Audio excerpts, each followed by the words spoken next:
नमस्ते योगीज। आज हम बात करेंगे हमारी किडनी के लिए, इसको स्वस्थ रखने के लिए हमें कौन कौन से योग अभ्यास करने चाहिए, हमें कौन कौन सी डाइट को फॉलो करना चाहिए और हमें कौन कौन से प्राणायाम को करना चाहिए। स्टार्ट करते हैं। सबसे पहले हम दंड आसन में बैठ जाएंगे। हम बिना अपने हाथों के सपोर्ट से अपनी कमर को सीधा करने की कोशिश करेंगे। अपने पैरों का, अपने टोज का डोर्सिफ्लेशन करेंगे और इजीली बैठ जाएंगे। और स्टार्ट करेंगे। अपने दोनों हाथों से पैरों के टोज को पकड़ेंगे। हो सकता है कि हम डायरेक्टली नहीं जा पाए, तो उसके लिए हमें बहुत ज़्यादा फोर्स करने की ज़रूरत नहीं है। हम कुछ सेकंड्स के लिए अपने पैरों को, अपनी नीज को बेंड कर सकते हैं। देन हम अपने पैरों के टोज को पकड़ेंगे और फिर अपनी नीज को स्ट्रेट कर देंगे। अब यहाँ पर हमें थोरेसिक रीजन में जो कर्व आ रहा है, इसको स्ट्रेट करना है, like this. And count for 10, 9, 8, 7, 6, 5, 4, 3, 2, 1। Relax. फिर से अपनी सामान्य स्थिति में आएंगे और अब हम करेंगे पश्चिम उत्तानासन का अभ्यास। Start. Inhale, exhale and hold. 10, 9, 8, 7, 6, 5, 4, 3, 2, 1। फिर से इनहेल एंड एक्सहेल। अपनी ब्रीदिंग को सामान्य स्थिति में लेकर आएंगे एंड रेडी फॉर नेक्स्ट आसन। इसके लिए हम अपने नीज को इस तरीके से बेंड कर देंगे और नीचे की तरफ लॉक करेंगे अपने हाथों का एंड धीरे धीरे बैलेंस बनाने की कोशिश करेंगे। आपकी कमर सीधी रहेगी एंड होल्ड। 10, 9, 8, 7, 6, 5, 4, 3, 2, 1 एंड यहीं से हम जाएंगे नौकासन। 1, 2, 3, 4, 5, 6, 7, 8, 9, 10 एंड होल्ड। और धीरे धीरे अपनी सामान्य स्थिति में आएंगे। कमर आपकी एकदम सीधी होगी। अपने पैरों को ज़्यादा से ज़्यादा अपने हिप एरिया के पास लेकर आने की कोशिश करेंगे और इस तरीके से लॉक करेंगे अपने हाथों को एंड आपकी कमर सीधी एंड होल्ड। 10, 9, 8, 7, 6, 5, 4, 3, 2, 1। रिलैक्स। धीरे धीरे अपने पैरों को स्ट्रेट करेंगे, कमर सीधी एंड रिलैक्स इन दंडासना।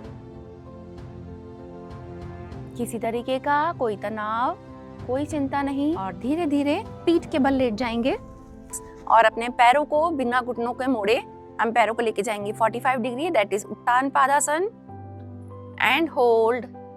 10, 9, 8, 7, 6, 5, 4, 3, 2, 1। रिलैक्स। और अब जाएंगे अपने पैरों को 90 डिग्री पर लेकर, दैट इज अर्ध हलासन। अपने पैरों का डोर्सिफ्लेक्शन करेंगे। 10, 9, 8, 7, 6, 5, 4, 3, 2, 1। रिलैक्स। ब्रीदिंग को नॉर्मल करेंगे। नेक्स्ट आसन के लिए रेडी हो जाएंगे। अपने पैरों को, नीज को फोल्ड करेंगे एंड देन हम अपने फेस को अपोजिट साइड लेकर जाएंगे, जिस साइड हम अपने पैरों को लेकर जा रहे हैं एंड होल्ड। 1, 2, 3, 4, 5, 6, 7, 8, 9, 10।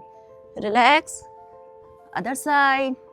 1, 2, 3, 4, 5, 6, 7, 8, 9, 10।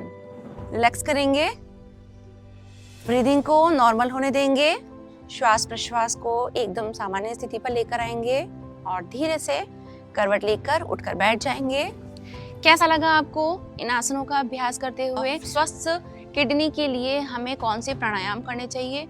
तो चंद्रपेदी प्राणायाम स्वस्थ किडनी के लिए बहुत ही अच्छा प्राणायाम होता है और केवल किडनी के लिए नहीं, अगर हमारा वात बढ़ा हुआ है, अगर हमारे शरीर में रूखापन आ रहा है, उसके लिए भी चंद्रपेदी प्राणायाम बहुत अच्छा है। तो उसके लिए हम क्या करेंगे, आज हम पद्मासन में बैठकर प्राणायाम का अभ्यास करेंगे। लेकिन अगर आप अभी पद्मासन का अभ्यास नहीं कर पा रहे हैं तो इसका मतलब ये नहीं कि हम प्राणायाम को स्किप करें, हम पद्मासन को स्किप करेंगे। लेकिन उस स्थिति में हम अच्छे से सुखासन में बैठ जाएंगे। बट सुखासन में बैठने के लिए एक छोटी सी कंडीशन का ध्यान रखेंगे। जब हम किडनी के लिए कोई प्राणायाम करते हैं तो आपके दोनों नीज को अच्छे से जमीन पर टच होना चाहिए। आप इस तरीके से बैठें, ये किडनी के लिए भी बहुत ही लाभदायक रहता है। इस तरीके से बैठकर हम प्राणायाम का अभ्यास कर सकते हैं या फिर पद्मासन में बैठकर। तो आज हम दोनों तरीके से प्राणायाम का अभ्यास करेंगे। चंद्रपेदी प्राणायाम, पहले हम इस स्थिति में बैठ जाएंगे, एक हाथ से ध्यान मुद्रा बनाएंगे और एक हाथ से ही हम श्वास प्रश्वास का इनहेलेशन और एक्सहेलेशन करेंगे। स्टार्ट करते हैं। बाईं नासिका से इनहेल, बाईं नासिका से ही exhale, inhale, exhale, inhale, exhale,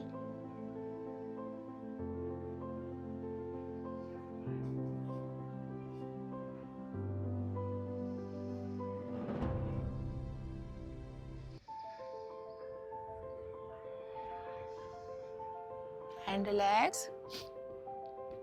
अपनी ब्रीदिंग को नॉर्मल करेंगे और ये प्राणायाम का अभ्यास हम करेंगे अब पद्मासन में बैठकर। पद्मासन लगाने के लिए या पद्मासन में बैठने के लिए, क्योंकि सबके लिए पॉसिबल नहीं है कि हम इस अवस्था में बैठ सकें, लेकिन ये आसन बहुत अच्छा आसन है। ये आसन अपने आप में ही एक बहुत लाभकारी आसन है और इसे लगाने के लिए या इसको अच्छे से आप किस तरीके से इसमें बैठ सकते हैं सुखपूर्वक अवस्था में, उसके लिए हमने पहले से ही वीडियो अपलोड कर रखी है। अगर आप पद्मासन में बैठना चाहते हैं तो आप उन एक्सरसाइज को फॉलो कीजिए, तो आप जल्दी से जल्दी पद्मासन की अवस्था में बैठेंगे, क्योंकि ये अवस्था अपने आप में कई सारी बीमारियों को दूर करता है। स्पेशली जो हमारे शरीर में थकान रहती है, जो हमारे शरीर में दर्द रहते हैं, वेरिकोस वेन्स के लिए भी ये आसन बहुत अच्छा है। तो चलिए स्टार्ट करेंगे चंद्रपेदी प्राणायाम।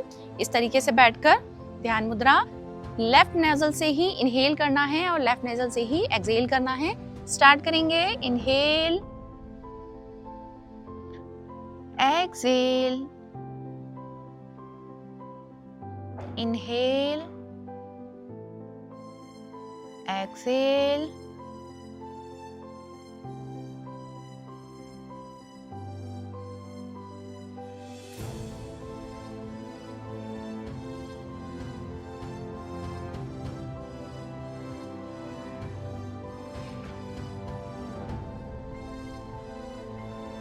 धीरे से वापस अपनी सामान्य अवस्था में आएंगे। अपनी ब्रीदिंग को नॉर्मल करेंगे और धीरे धीरे अपनी आंखों को ओपन करेंगे। चलिए, ये तो हो गई आसनों की बात, हमने कर लिया प्राणायाम की बातें भी हो गई कि स्वस्थ किडनी के लिए हमें कौन कौन से आसनों का, कौन कौन से प्राणायाम का योग अभ्यास करना चाहिए या प्राणायाम का अभ्यास करना चाहिए। अब बात करते हैं डाइट की। तो डाइट, जैसा कि हम सबको पता है कि किडनी के लिए फ्राई होता है, वो वाले तेल का यूज नहीं करना चाहिए। आपको भी पता है मार्केट में जो ये समोसे कचौरियाँ होती है उसको बार बार डीप किया जाता है, उसको बार बार गर्म किया जाता है, उसी में ही फ्राई होते हैं वो सब चीजें। तो ये किडनी के ऊपर सबसे ज्यादा इफेक्ट करता है। पानी अगर हम कम पीते हैं, हाँ, अगर कोई गंभीर डिजीज है जैसे हार्ट से रिलेटेड डिजीज है तो वो डॉक्टर्स रिकमेंड करते हैं कि आप एक पानी को थोड़ा सा क्वांटिटी में कम कीजिए। लेकिन इसके अलावा एक स्वस्थ व्यक्ति के लिए, जिसे किडनियां खराब नहीं करनी है, जिन्हें लीवर खराब नहीं करना है, तो उसके लिए प्रॉपर तरीके से आप पानी पीजिए, अपने आप को डिहाइड्रेट मत कीजिए। तीसरी बात, बाहर की चीजों को अवॉइड कीजिए। मैदा, स्पेशली मैगी, आजकल यंगस्टर को भूख लगती है तो वो बोलते हैं चलिए मैगी मंगवा लेते हैं या मैगी बना लेते हैं। बहुत अच्छी नहीं है मैगी। ठीक है, कभी कभी हम चीट डे कर सकते हैं, लेकिन ये हमारे ही किडनी पे सीधा सीधा असर डालते हैं। इन चीज़ों को आप अवॉइड कीजिए ताकि आपकी किडनी भी एकदम स्वस्थ रहे, ताकि हमें आगे जाकर किसी प्रकार की और गंभीर बीमारियों को न देखना पड़े। क्योंकि स्वस्थ रहिए, खुश रहिए, क्योंकि अगर आप स्वस्थ हैं तो आप अपने पूरे परिवार को स्वस्थ रख सकते हैं। आप स्वस्थ हैं तो ही हम अपने अंदर कॉन्फिडेंस को देख सकते हैं। तो आज के लिए केवल इतना ही। योग अभ्यास करते रहिए। धन्यवाद।